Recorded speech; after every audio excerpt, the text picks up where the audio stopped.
Hi and welcome to SRD. Have you ever sat down and wondered what exactly goes into a culture or races across your world? Do you even do world building? Well, today we're going to talk about at least how to start. Hey everybody, we wanted to let you know about our Encore Kingdom of the Gods giveaway. Like, subscribe, and comment on our videos for an opportunity to win a copy of the core rulebook as well as a customizable DM screen. We'll be letting you know who the winner is on Halloween.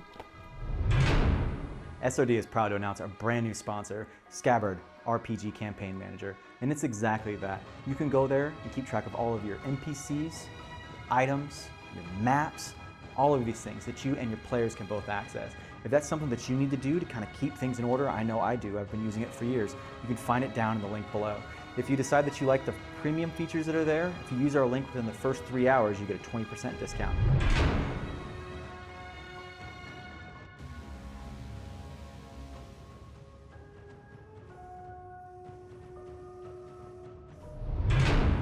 Hi Game Masters and welcome back to SRD. I'm Scott and today we're going to talk about culture and how you put it in your worlds and when you're doing world building, if you even do world building at all.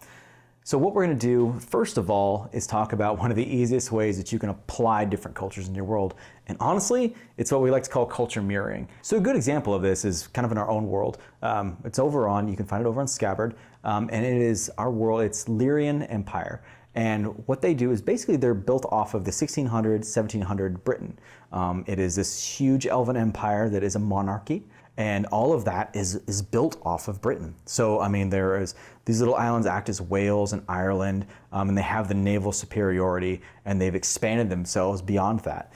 And that's basically just mirroring a culture that was already within our world, within our history, and applying it to a fantasy setting. But if we want to talk about building it from scratch, we're going to talk about 7 different things.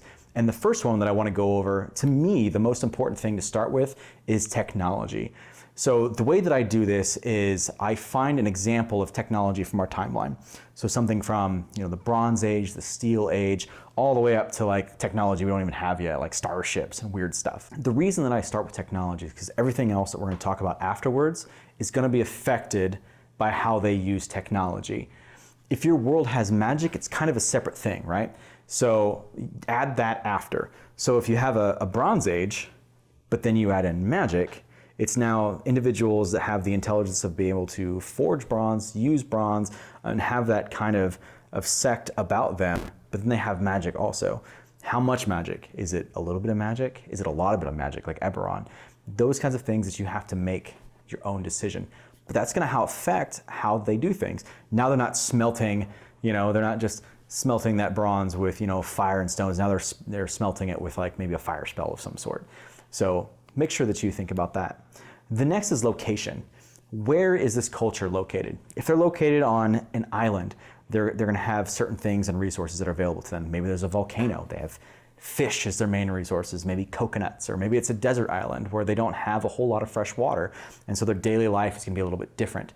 The same thing if they live in a desert. Fresh water is not going to be a normal thing for them, so they're going to be conserving a lot of the water that they do get with a little bit of rains that they have, or maybe a large part of their day is sent out scavenging, cacti and pulling the water from it, or the mountains or the plains. It doesn't matter specifics. What does matter is thinking about that location and how it affects everyday life. But before we move on to the next one, I want to talk about make sure you hit that like and subscribe button so that you can continue to see more videos from us just like this. Step 3 is what lives there. So you have different races, animals, your food chain, your plants and your fish.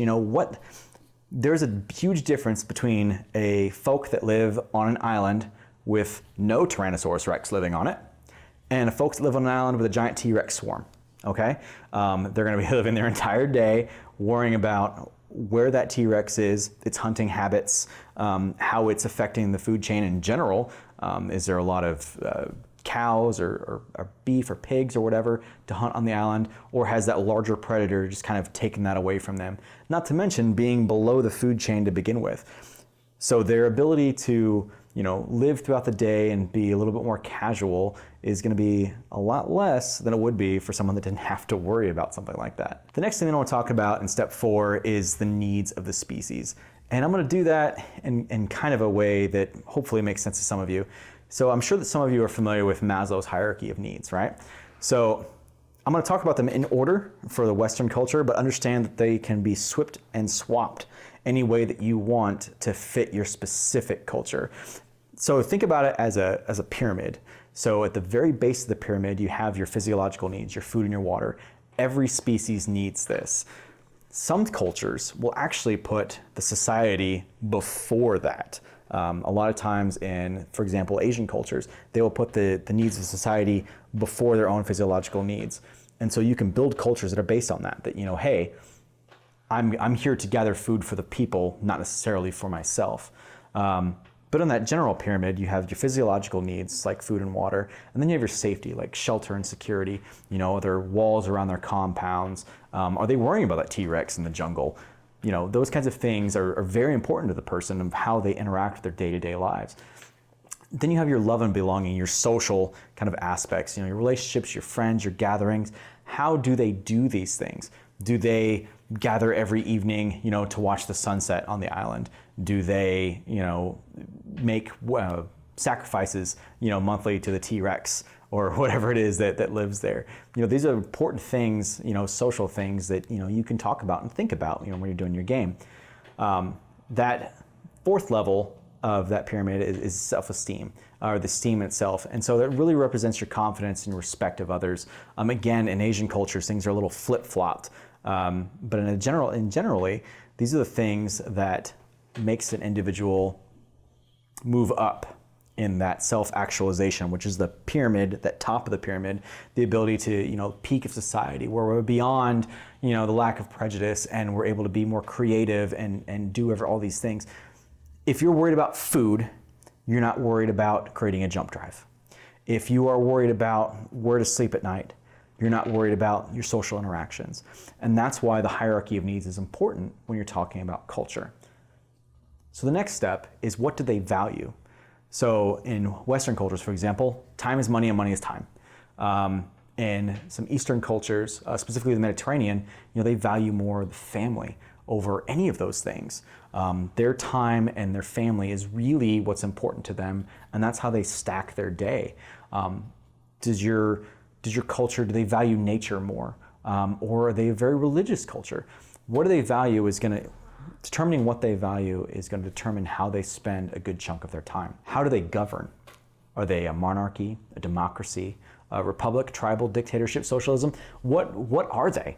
How a government works is going to give you a lot of ideas and insights into how that culture in general interacts with each other. If you're dealing with a dictatorship, you know that, at least in our own examples here in the real life, that maybe certain things, certain social interactions are curbed, or you can't say certain things or do certain things. Maybe in that dictatorship, teleportation magic is absolutely banned and forbidden because nobody wants to teleport in there and assassinate this individual. In a monarchy or an empire, things are a little bit different, a little bit more open. Also think about, when you're in the governing section, how do they have a military and how do they use it? So a lot of cultures do have military, and that's fine, whether it's the tribal warriors or if it's a naval fleet. But there's a difference between using it as defense and deterrent and using it to spread out in your empire. So thinking about what their military assets are and how they use them is another extremely important one. And I think really the last step is just taking everything beforehand and building the daily life of the average individual within that culture. You're always going to have outliers. Drista Warden is an outlier of the Drow society. The typical Drow culture is, it's women are in charge. They're very vicious. They worship Loth. They beat each other. All kinds of stuff. Drist is an outlier. Don't think about the Drist.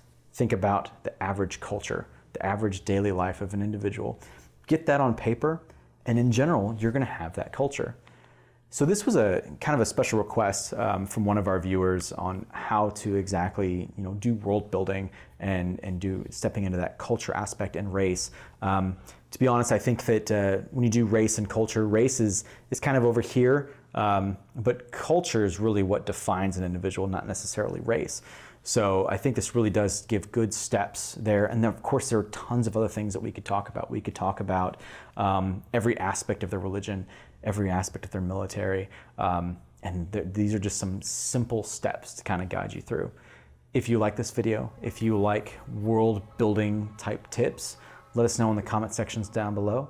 Give us a like and a subscribe. And as always, we'll see you next week. Have a good one.